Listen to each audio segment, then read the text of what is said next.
And see, I want you to notice this about the parable, that the first servant returned to the Lord 5 talents, and the second servant returned only 2 talents. Now, the first servant produced 150% more than the second one. But I want you to notice how Jesus Christ rewards the 2. The 5-talent performance, notice he says in verse 21, "Well done, good and faithful servant. You were faithful over a few things. I will make you ruler over many things. Enter into the joy of the Lord." Because you maximize what was given to you. You took 5, you made 5 over, you gave me 10. Now notice the 2-talent performance and the reward that comes to him. Matthew chapter 25, verse 23.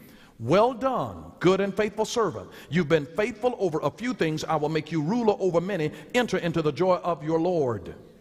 Do you see the vast difference? It's shocking, isn't it?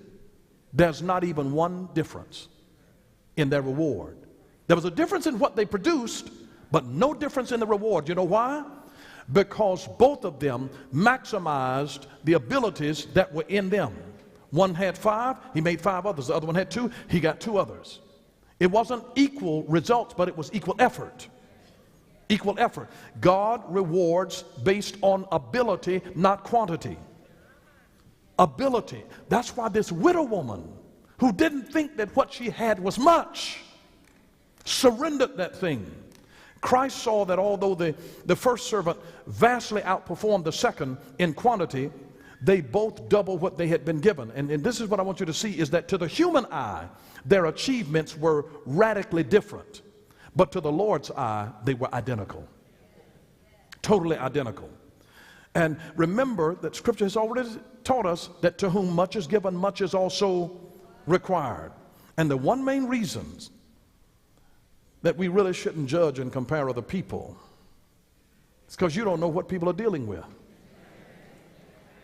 You can't compare the test scores of a child that comes from a middle-class loving family where all of their bills are paid and they got 2 parents at home and they receive a lot of support and love and parents helping them with the homework, and you can't compare the results of that child with a child who's raised by somebody who's a single parent, raised in the ghetto, struggling to pay bills, trying to work 2 jobs to keep the rent current and utilities turned on, and trying to give you lunch money to go to school and pay for this school uniform and for you to go on this field trip, and you had turn around and ask me for some more money, and they call me one more time up at that school. I'm gonna come down there and I'll skin you alive. And that's why we shouldn't compare, because you don't know their story. You have no idea what they are dealing with. You can't look at something and just assume that because you're dealing with it now that it's there. If I got a glass of water here, and if you're looking at me holding this glass of water, you say, "Oh no, that's nothing. That's nothing for you to be holding this glass of water. I could do that." And you're just shooting off of them off because you're looking at something from the exterior. You don't have enough information. Your judgment is no better than your information. And you're just looking at me holding a glass of water and say, "You know what, that's not heavy." It's not heavy if I just hold it for a few minutes. But if I hold my arm out here and hold this for an hour, my arm is going to be aching. And then listen, if I've been holding it all day, you're going to have to call an ambulance. Are you listening? You can't measure the weight of this and to say, oh, that's only 8 ounces. No, this is not just 8 ounces. The weight of this is determined by how long I'm holding it. You don't know how long I've been dealing with what I've been dealing with. You have no authority to judge me over how strong I am. You don't know how long I've been holding this thing. I've been dealing with some stuff for a long time. You don't understand my story. You really don't understand. How dare you compare yourself to me? You don't know how long it took me to get to where I am.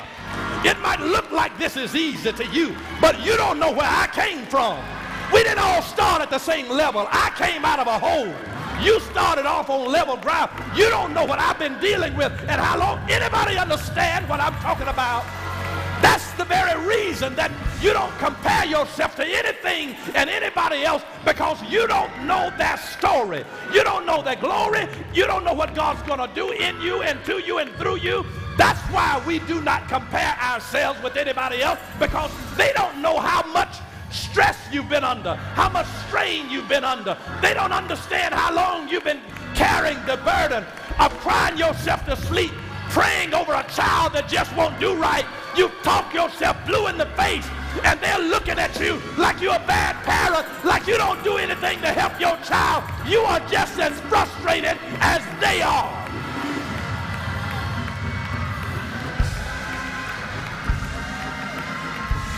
And when you've been working and putting the effort in and the money still is not there, you still have been working. You still have been searching. It's not that you're lazy, you want to work. And they don't understand that it is not an equal opportunity world. It is not equal.